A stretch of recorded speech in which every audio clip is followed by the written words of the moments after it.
So I've seen this one come up again, talking more about racism today, because everybody's a racist. Haven't you looked on news? Anybody that disagrees with your opinion is a racist, all right? Doesn't matter if race was never mentioned, doesn't matter what the situation is. When you go down this road of identity politics and you say, well, this helps the rich, and the rich are disproportionately this race or sex or whatever it might be, so we're going to call it racist and sexist to do a tax cut. You can basically apply the film, the lens.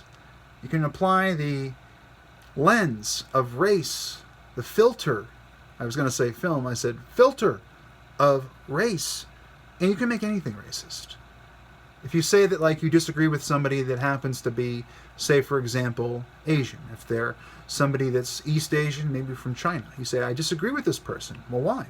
Well, I disagree with them on merit and flaws. Like, there's some things I don't like about what they said. Some things I do. I love what they said here. But just because they're another race, does that mean that my disagreement with them is on a racial basis? No. It's on a logical basis. It might be on a moral basis. It might be on any basis you'd like, any kind of vector you'd like, any filter you'd like, but it is on an individual basis. It's not on a group basis. It's not looking at them as a group and saying, well, I don't like what men do. I don't like what Asian people do. I'm not doing that. I'm saying this single individual is someone that I disagree with. And we can work it out. We can work out our differences and find common ground together. But I'm not looking at it through a racial filter, because that's racist. It can be malevolent racism, or it can be altruistic or benevolent racism, or otherism, or sexism. Good intentions pave the road to hell. Always remember that. So I say here, if you believe the okay hand gesture is racist, what else can I make you believe? So 4chan, of course, went ahead and put up this sort of campaign to make the okay hand symbol racist, or seen as a white power symbol. Now, I'm not sure if it has ever been seen in the context of white power. I believe there may be some groups that have a similar symbol, but this is such a common symbol. It can't be moral, it can't be helpful, it can't be not harmful to make such a common, easily makeable, hand gesture that every politician has made, every human being has made, and say, well, if you do this, you're signaling white power. Which is why it was a joke from the outset. 4chan was trolling people. They were trying to, it's actually hilarious. They were trying to get people to think something through this little campaign. They did like little ads. There was this whole thing.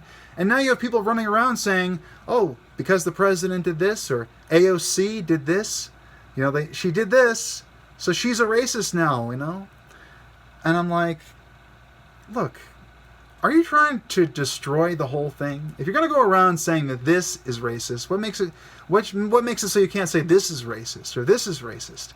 Hey, look, thumbs up.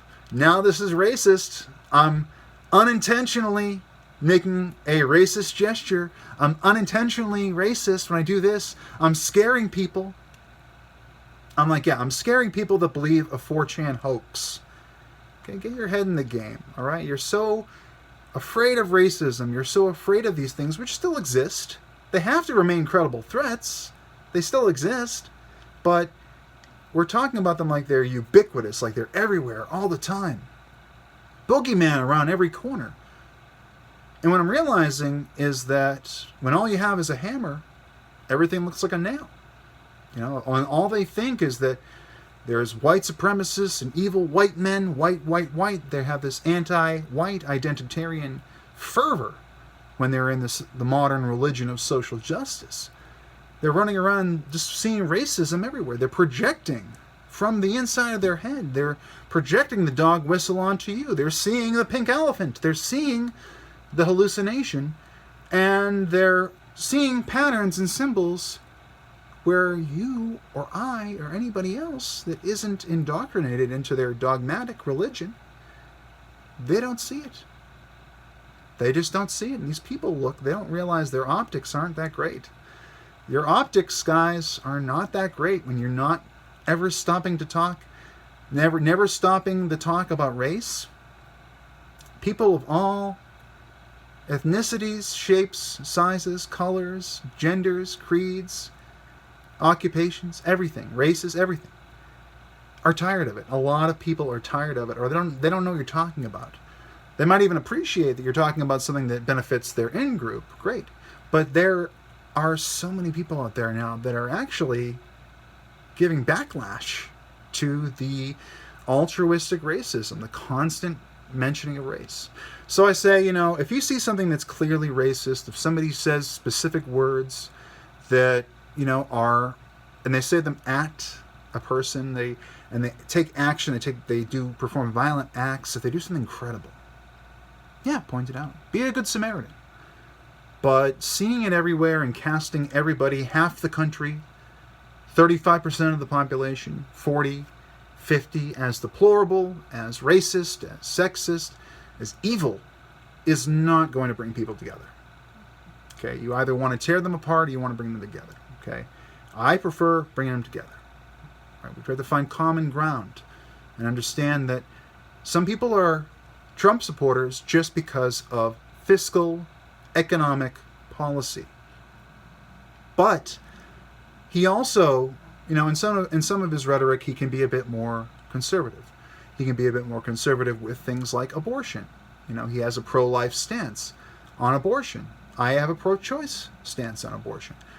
But again, he has to pander to audiences. He has to go with what his constituents want, because we do have a representative democratic republic, a democracy. He has to reflect the views of the people to some degree. And about half the country likes abortion, and the other half doesn't. So he does that. But, in reality, Republicans are pretty much settled down on most of the social issues where I find myself socially liberal.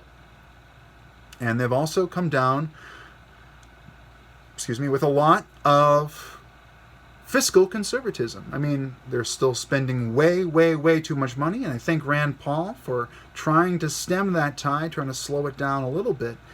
And he failed, of course. But, you can be, people always say, like, oh, I'm socially liberal, but I'm fiscally conservative. That's becoming more and more common.